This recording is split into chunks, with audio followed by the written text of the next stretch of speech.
The New World Order really consists of three aspects. There is a New World political system that everyone today is calling the New World Order.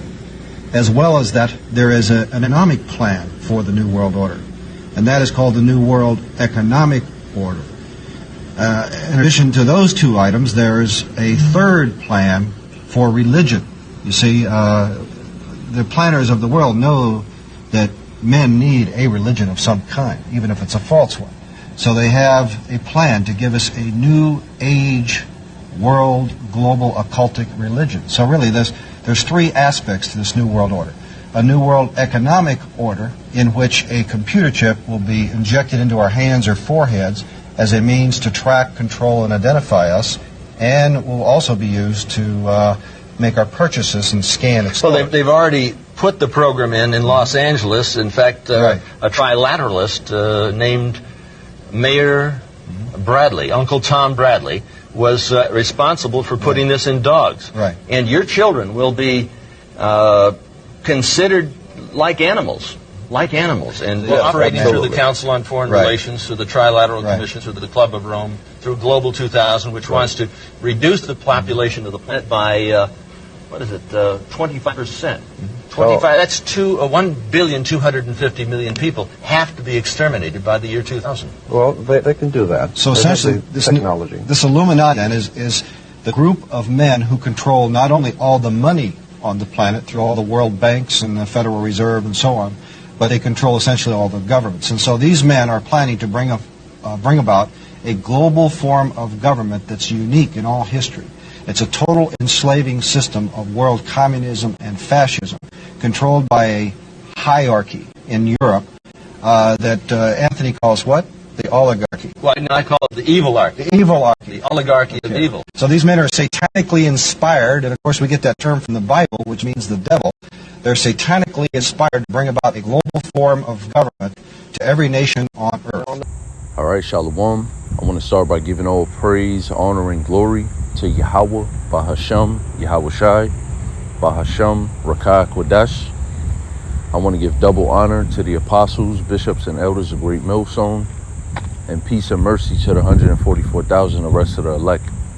I'm the brother Yawanathan, back with another quick lesson, Lord willing, it's edifying. And so the clip that you just watched, that video came from Rumble. You know, I'm hoping YouTube doesn't give me a strike for playing that short clip, but it is what it is. You know, that's Cherry L. Cook. He was basically a whistleblower, all right, and an author. He had a couple books. One of the name of his books was The Mark of a New World Order, something to that effect. I believe that's the title. And, you know, basically he knew about the chip. He knew about the microchip implant being the mark of the beast. All right, which, by the way, at that time during the 90s, the apostles of Great Millstone, they was already teaching that. All right, they already knew about the mark of the beast being the microchip implant. All right, and knew about these devil's plans to chip the world. You see, so this is nothing new. This is nothing new. This is not a technological advancement. I mean, in a way it is, but it's not like some new, you know, smartphone or something like that. This is a deliberate plan by the elites, all right, the central banking families like the Rothschilds, Rockefellers, etc., which are Edomites according to the Bible, by the way. They're the devil and Satan that the Bible speaks of, and they're the ones that's going to be responsible for making that chip mandatory, all right, because that's their agenda, that's their plan. So yeah, this guy also has a book called Beast Tech, all right, Terry L. Cook and Thomas Horn. They collaborated. They have a book called Beast Tech, and I'll probably bring a couple of points out of that book in between this lesson. But for now, I'm just going to read a couple of scriptures and make a few points, all right? This is 2 Corinthians 2:11. It says, lest Satan should get an advantage of us, for we are not ignorant of his devices. All right, so the word Satan in Hebrew is shaitan, which means adversary. And the Satan that is talking about here is none other than the so-called white man, Esau, Edom. Specifically, the top elite. All right, because they're the ones who have these devices. You know, when you go into that word devices, in the Greek there, it's noema, which basically is an evil plan. You know, when you read in the NLT, it says, so that Satan will not outsmart us. The us is talking about the hopeful elect, those of us that know the secrets of Yahweh Shem Yahushai, you know, the prophecies, the will of the Lord. For we are familiar with his evil schemes. And that's another thing. This man had been evil scheming and plotting since he been in power. And we know his schemes already, man. It's like he uses the same playbook over and over again. He applies the same principles, and you know, I don't even want to say the word moral, but lack of moral. He uses the same strategies, you know, towards everything. You know, he has the same approach and outlook towards everything because he's crooked. You know, he's the wicked in his mind. The scriptures tell you that his soul that is lifted up in him is not upright. You know, so his ways is very crooked, is very deceptive. And we're not ignorant to that. You know, and it says we are familiar. You see, so we know that they're going to bring that chip, man. We know that that chip, the RFID microchip implant, is the mark of the beast. And they're going to make it a law that everybody has to take it eventually. At first, it's going to be voluntarily. Like right now in Sweden, you know, that's pretty much a cashless society.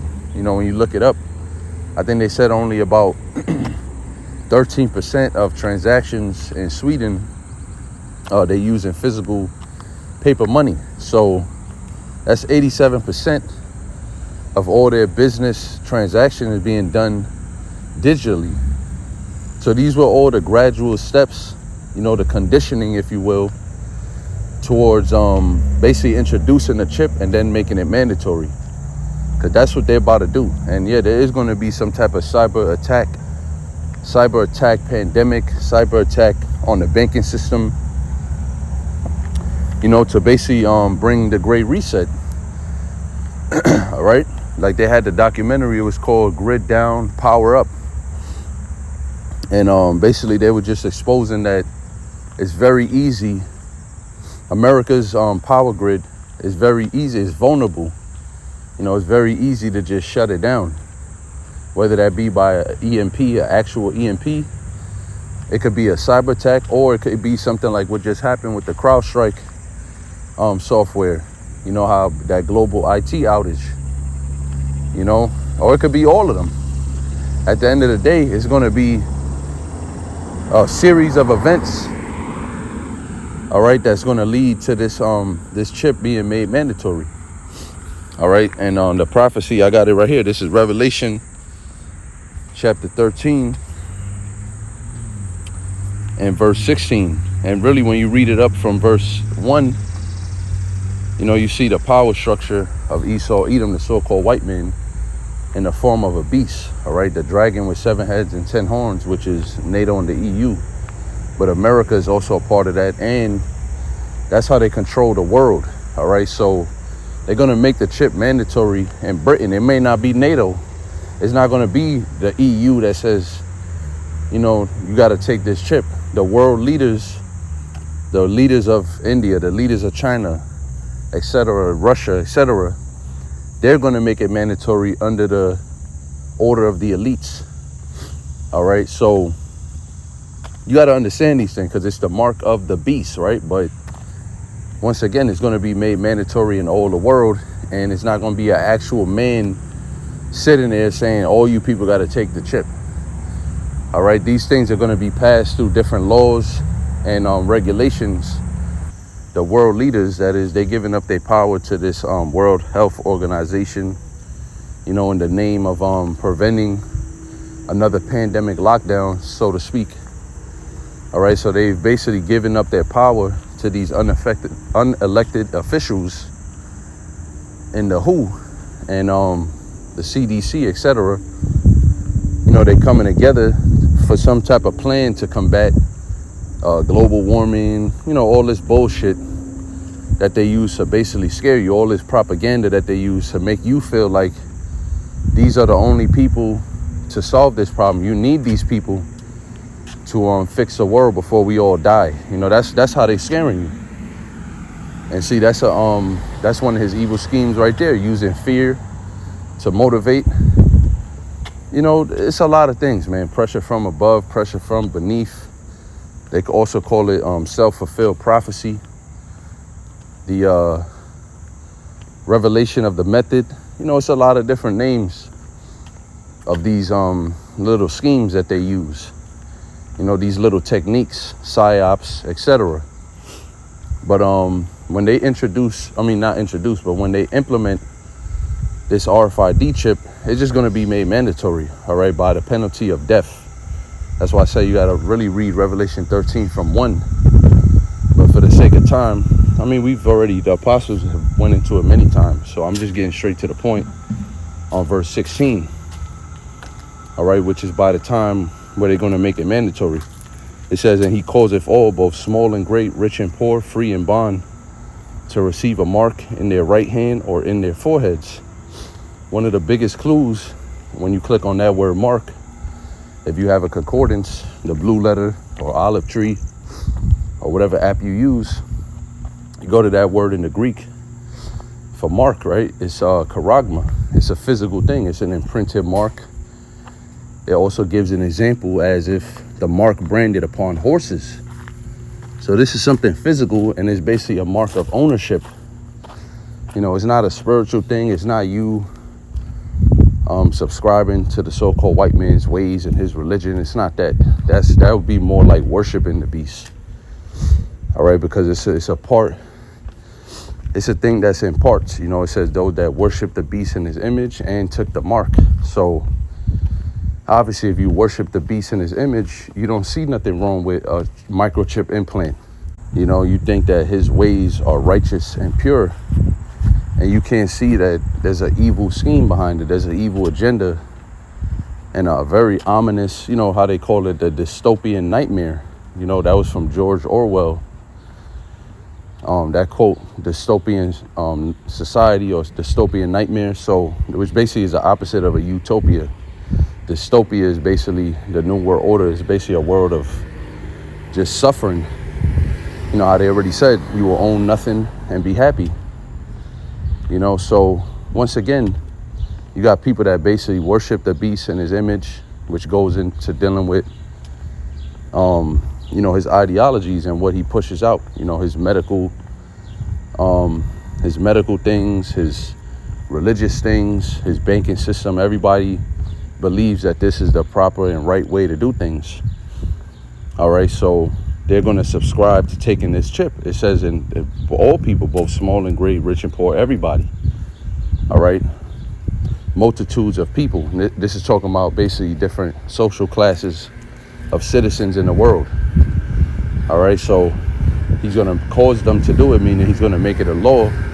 Like I said, that word charagma in the Greek is basically a mark of branding. You know, so it's a physical mark that you have to show that proves that, you know, you worship the beast in his image, that you are a slave to the New World Order and ultimately to the elites, you see? So you're going to have the brain chip implant. You're going to have the regular rice grain that goes in your hand. And that no man might buy or sell save he that had the mark or the name of the beast or the number of his name. So obviously it's a physical mark because you can't buy and sell with sin. Okay, you can't buy and sell with by you saying you believe in something. I believe in this with my mind, and with my right hand I enact it and I subscribe upon it. Nah, man, that's not how this works. You need money. All right, you buy and sell with money. It's that simple. You buy and sell with Federal Reserve notes. If you're in America, you buy and sell with any or every central bank currency throughout the world, wherever you at. If you're in India, or if you're in Russia, you got the ruble, or then you're gonna have the digital ruble, and then eventually, what's gonna be the only way to use that digital ruble? By way of the chip. That's what it's talking about. That's what John saw. He saw people using RFID technology through microchips for everyday transactions. Okay, and you people, you're not gonna upset this vision. You fucking false prophets. You're not gonna deceive the elect. All right. and you're not going to push some false vision of it being sin, and that's actually going to come to pass. You're going to go in the store, well, have you sinned today? You know, what's the sins that you commit? How you doing? I'm all right. That's not going to happen. You know, it's going to be palm readers everywhere, palm scan readers. All right, RFID technology, also with 5 and 6G. You're going to have that set up all over the world. All right, to where, like it says, if you don't have that chip, you won't be able to buy and sell, because there's not going to be a cash register. There's not going to be no more cash. So how else are you going to buy and sell unless you have CBDC? How are you going to possess CBDC and use CBDC without some type of digital device if it's a digital currency? All right, you people just don't get it. You know, you think the phones is going to be here forever. You think all these things is just forever. And this was all just conditioning you for the chip. All right, so, yeah, that's pretty much the point. The number of his name, 666, is going into his UPCs. All right, which that number obviously has a vibration, but in every barcode in the world, every UPC code, you have those numbers embedded within every one of them. All right, besides the other unique numbers, they all have 666, a standard code. All right, computer code, if you will, from when you scan it with the bars. All right, so that's pretty much it, and that's what the hour of temptation is going to be all about. Because once you're saying, well, I'm not taking no microchip in my body, I'm not going to do that. Well, you won't be able to get food. How are you going to eat? You see, you're going to have faith in Yahweh Shemyahushai. This is why it's a time of great testing, like it says in the NLT. All right, Revelation 3 and 10 is the hour of temptation. It's going to be a time in which, even though you know it's wrong to take it, all right, you're going to be overwhelmed with what's happening around you. All right, and you're going to have thoughts of taking it, and you're going to have to fight them thoughts. All right, through faith in Yahweh Shemyahushai. You're going to have to fight real hard. And ultimately, you know, you just have to be one of the elect. That's the only thing that's going to protect you from not taking it, is if Yahweh Shai chose you, Yahweh Shai chose you to be the elect and not take it. Because once you take it, you're going to be burned and destroyed, pursuing to Revelation 14, 9, and 10. So with that, I'm going to close the lesson. I hope and pray you was edified. Shalom to the elect.